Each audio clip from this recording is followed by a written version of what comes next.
Published 1849 EDT, the 11th of October 2017. Updated 1907 EDT, the 11th of October 2017. SpaceX made it 2 perfect launches in 3 days as it blasted off its Falcon 9 this evening.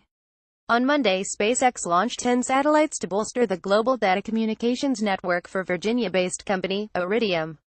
Today's launch, the EchoStar 105 SES-11 blasted off from a Launch Complex 39ALC-39A at NASA's Kennedy Space Center, Florida.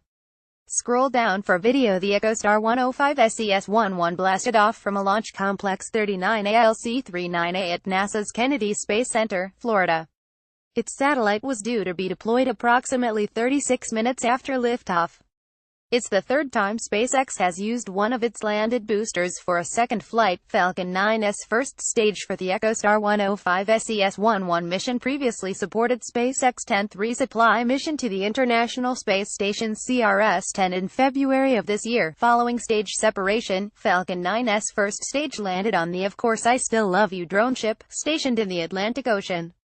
Minutes later, the Falcon 9's first stage landed on the Of Course I Still Love You drone ship, stationed in the Atlantic Ocean. It's the third time SpaceX has used one of its landed boosters for a second flight.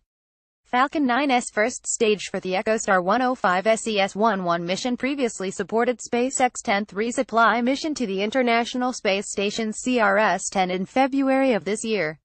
The mission launched a hybrid satellite that will be used by 2 companies, SES and EchoStar. Called EchoStar 105 SES-11, the satellite will sit in a high orbit 22,000 miles above Earth, providing high-definition broadcasts to the U.S. and other parts of North America. On Monday, a SpaceX rocket blasted off at 5:37 am 12:37 GMT, before sunrise, from Vandenberg Air Force Base in California. About 7 minutes after launch, the tall portion of the Falcon 9, known as the first stage, returned to Earth for an upright landing. The EchoStar 105 SES-11 is to blast off from a Launch Complex 39ALC-39A at NASA's Kennedy Space Center, Florida. This part of the vehicle fired its rocket engines and made a controlled landing on a floating platform in the Pacific Ocean. A successful landing of the first stage, SpaceX commentator John Innsbrucker said on the company's live webcast, as applause erupted at SpaceX Mission Control in Hawthorne, California. Grainy video showed the rocket standing upright in the pre-dawn darkness on the drone ship name. Just read the instructions. A SpaceX Falcon 9 rocket like this one launched in May 2017 blasted off from Vandenberg Air Force Base in California carrying 10 satellites for the Virginia-based company Iridium. The landing was a success for SpaceX's ongoing effort to reuse expensive rocket parts instead of jettisoning them into the ocean after launch. About an hour later, SpaceX confirmed that all the satellites were successfully deployed. "We are 10 for 10, Innsbrucker said. SpaceX launched its Falcon 9 rocket on Monday carrying 10 satellites to bolster the global data communications network for Virginia-based company, Iridium. The white rocket blasted off at 5:37 am 12:37 GMT. About 7 minutes after launch, the tall portion of the Falcon 9, known as the first stage, returned to Earth for an upright landing. In total, SpaceX, which is headed by billionaire entrepreneur Elon Musk, is launching a series of 75 satellites for Iridium's satellite constellation, Iridium Next, by 2018. Monday's launch was the third of 8 planned for Iridium, as part of a $3 billion project to upgrade the company's global communications network. SpaceX's latest flight comes after a string of successful launches this summer. Last month, SpaceX launched the Air Force's super-secret Space Shuttle, a technology tester capable of spending years in orbit. Elon Musk's SpaceX launched an unmanned cargo ship carrying a supercomputer to the International Space Station ISS in August.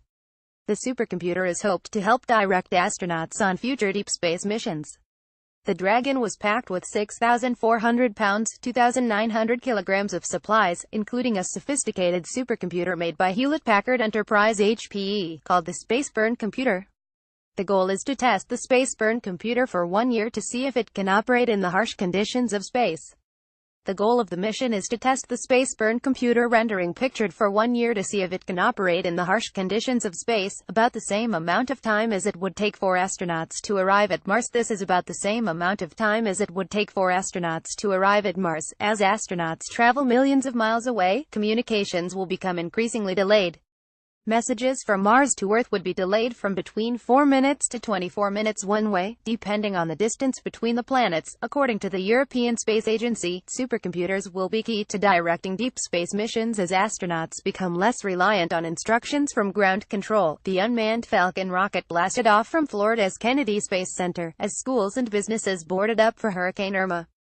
It was the fifth flight for one of these crewless mini-shuttles, known as the X-37B orbital test vehicle, and marks the first time Elon Musk's aerospace firm has provided liftoff for the experimental craft.